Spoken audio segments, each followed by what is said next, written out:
Hey, what's going on, everybody? Dr. Sis here. So I was asked, how I handle getting called names and people insulting me online, and she's like, how does that just not bother you? And I'm going to show you why, and I'm going to show you exactly how this could help you with debates and arguments that you see on social media or in person, because obviously it's a really sensitive time. There's a lot of debates happening on Facebook. So I'm going to go over the different levels of debating or disagreeing or argument or arguments, and why it doesn't bother me and why it shouldn't bother you either. Okay, so I'm gonna go from the bottom up, the effectiveness of debating. So the very lowest, the lowest form of argument is name calling, right? So I'll make a post, I'll make a video, and someone behind the security of their laptop be like, you're a moron, you're an idiot, right? That does nothing to the conversation. It's completely and utterly useless. Anyone that resorts to grade school childish playground name calling should always be ignored. If they can't address any of the points you're making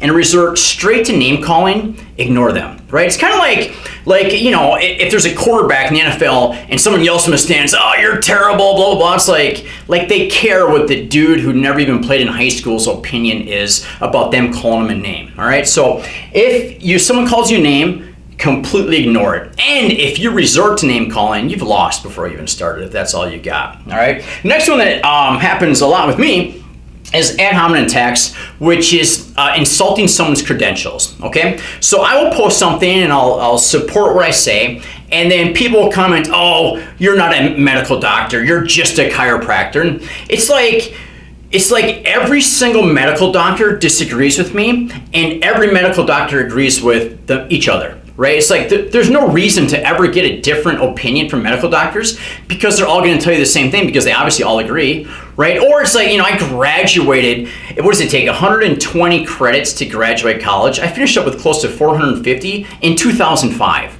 Since then, I've read thousands of books, studied obsessively because I really enjoy this stuff, but because of the degree I got, the undergraduate degree plus the graduate and doctorate degree, my opinion and what I say is useless. It's nonsense. If you're gonna argue with someone, you have to attack the points they're making, all right? There's a lot of people that I really, really value their opinion because they're brilliant, even though they don't have college degrees. I'm gonna say this, some of the most intelligent people I've ever met are the moms whose kid was injured or killed by a vaccine. These moms know more vaccine research, vaccine history, vaccine ingredients, everything about a damn vaccine than any medical doctor you'll ever come across, all right? But the point is, attacking someone's credentials without attacking what they said, without attacking the statements they made, I shouldn't say attacking, but disputing or refuting, it's useless, right? It's completely and utterly useless. Another one that's, I don't get much this tone where it's like, oh, I don't like your attitude, I don't like the way you said that. How does that dispute any of the content? Again, useless. And then the contradiction. I see this a lot where I write articles about multi-level marketing supplement companies. So you have someone who sells supplements, but then they get someone underneath them to sell supplements, so they get it cut and they have to build up their downline.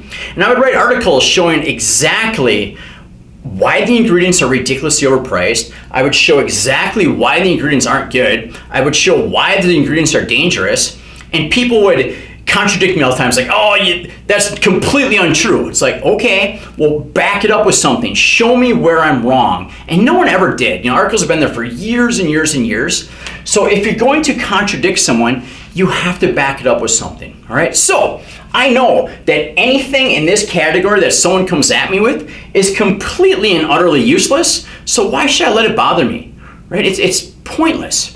Now, up in here is where I'm willing to listen. If you come with a counter argument or refute my central point, and I love this stuff. Oftentimes people send me messages and they're like, hey man, you should listen to so-and-so, he sounds just like you.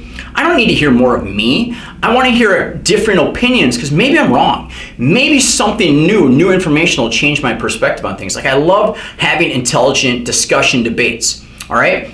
So really good ones are counter arguments. If I say something, you take what I said and say, I disagree with what you said here, and this is why I disagree, and then you post something to support it.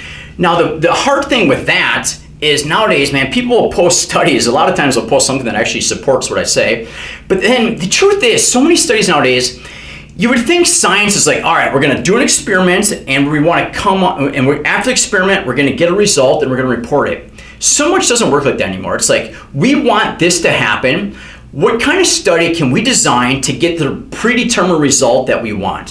Happens all the time. And then within studies, so many numbers it's so easy to fudge numbers and misinterpret them, and the headline often isn't even what's within the study. So a lot of times, I know intentions are good, but you have to be careful that the counter argument actually supports your point of view. And really important, and this is hard sometimes, make sure your counter argument is actually going against what the person's initial statement is meant to be, right? So sometimes I'll post something, I'll create content, and I have no idea how someone interpreted what I said the way they did, and they're disagreeing with something that I actually disagree with too. I don't know how to fix that, it just happens. So my point is, if you're arguing or debating with someone, make sure you stay on topic and you're debating the same thing instead of just getting emotional and heated, all right? Another thing really quick while I'm thinking about it, it's like, why do I do this? Why do I put out content? Why do I make myself available for attack and being called names and all this? Because a lot of people respond like, man, I've applied what you told me. I'm down 20 pounds. I feel amazing. My digestive issues have gone away. My kids' allergies have gone away. My kids' behaving. But like, I get tons of positive feedback, and it far outweighs all the nonsense that people who live in this area bring at me. Now, the most powerful is these top two is like the central point. What is the central argument that someone's making?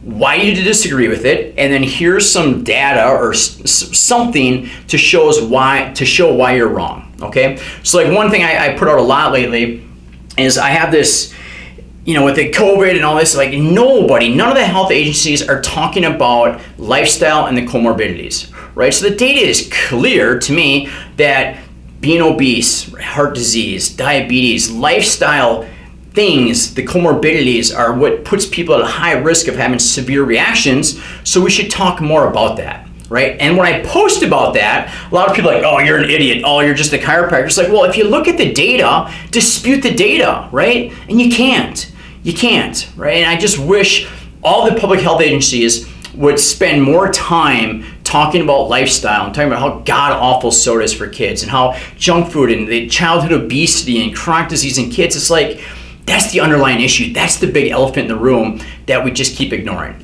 But anyhow, hopefully this is value to some of you out there. And if you find yourself, and I know I've done this in the past, right? You get mad or pissed off and you just go to like, you're a moron, which try to avoid that, right? Try to stay out of this category. And one thing too I like to do, I've learned this over the years, is the initial, like, you read something, you're pissed off. And if you respond right away, it's usually heated and emotional. I like to stew on it for a while, look it over, make sure I'm responding to the correct argument, and then respond. And if you disagree with me or some of the things I said, hey man, I'm all about hearing why you disagree and showing me where I may be wrong.